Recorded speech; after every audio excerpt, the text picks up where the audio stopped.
On va récompenser le meilleur joueur de la saison, le MVP. C'est le débat qui enflamme tout le monde. Shai Gilgeous-Alexander, Nikola Jokic, on vous dit qui est notre favori.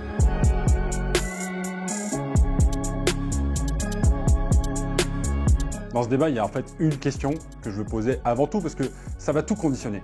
On cherche à récompenser quoi? Le meilleur joueur de la meilleure équipe ou le meilleur joueur dans sa valeur intrinsèque?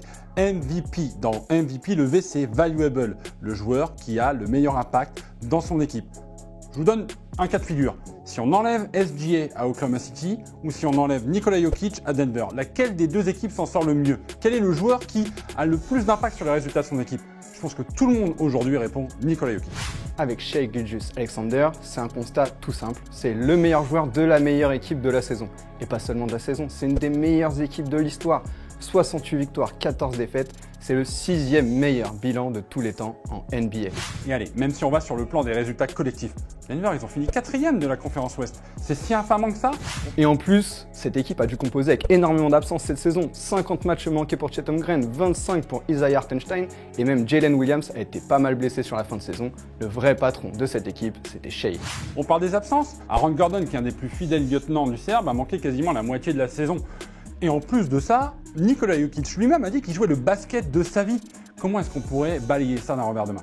Et cette équipe, il l'a portée avec une régularité incroyable, 72 matchs d'affilée à 20 points ou plus, battant au passage un record d'un certain Michael Jordan. Allez, on parle stats.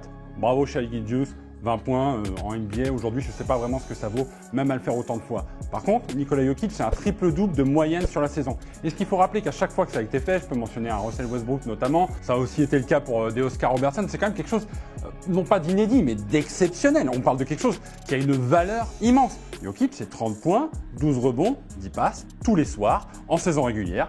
70 matchs, je vois même pas comment il peut y avoir débat sur cette notion de MVP qui, pour moi, est essentielle. Pour Jokic, on parle d'impact, mais celui de Shai Gilgeous-Alexander est exceptionnel. On parle de stats jamais vues depuis Michael Jordan, encore lui. 32,7 points de moyenne, 6,4 passes décisives, 5 rebonds, et on ajoute à ça 1,7 interceptions et un contre. C'est monumental. Un impact des deux côtés du terrain. La preuve, Shai Gilgeous-Alexander a obtenu des points pour le vote du défenseur de l'année en NBA. Shai Gilgeous-Alexander est un excellent défenseur, mais je trouverais assez injuste qu'on fasse de Nikola Jokic uniquement une arme offensive et pas défensive. Il a fait des progrès dans ce milieu-là. Le fait d'être aussi bon des deux côtés du terrain, ça en fait un vrai leader, un leader par l'exemple. C'est pas l'homme le plus vocal de la NBA, mais par contre, il entraîne toute son équipe avec lui.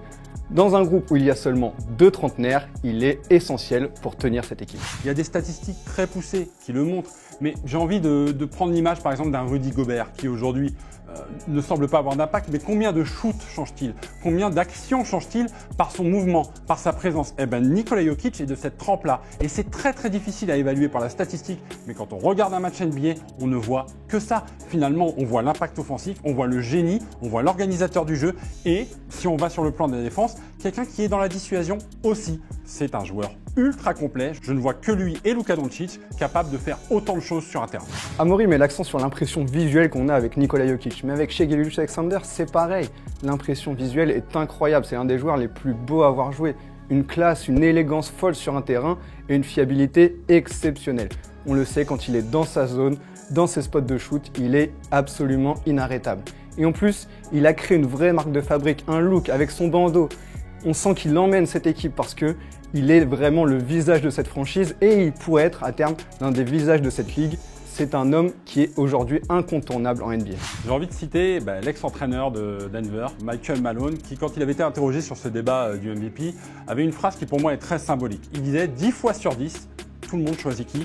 Nikola Jokic pour construire son équipe. Et Michael Malone pense que parce que Nikola Jokic a déjà été 3 fois MVP de la saison régulière, c'est un biais pour lui en fait sur son CV. Les gens ont plutôt tendance à récompenser Shai Gilgeous-Alexander qu'on ne connaît peut-être pas autant. Moi je pense que c'est pas une raison pour le priver d'un 4e titre de MVP. C'est un joueur spectaculaire dont on n'attend pas ce genre de prouesse avec le physique qu'il propose, c'est un fait. C'est un joueur qu'on aime regarder jouer aussi bien en NBA qu'en Europe, qu'on attend. Aujourd'hui, si on veut reconstruire une équipe en partant de zéro, qui choisit-on? Nikola Jokic ou Shai Gilgeous-Alexander? Ça vaut pour cette saison 2024-2025. Tout le monde choisit Nikola Jokic, c'est lui le MVP. Il est bien gentil Amaury avec ses arguments. Mais le vrai MVP, c'est Shai Gilgeous-Alexander. Et vous, dites-nous en commentaire qui est votre MVP de la saison NBA.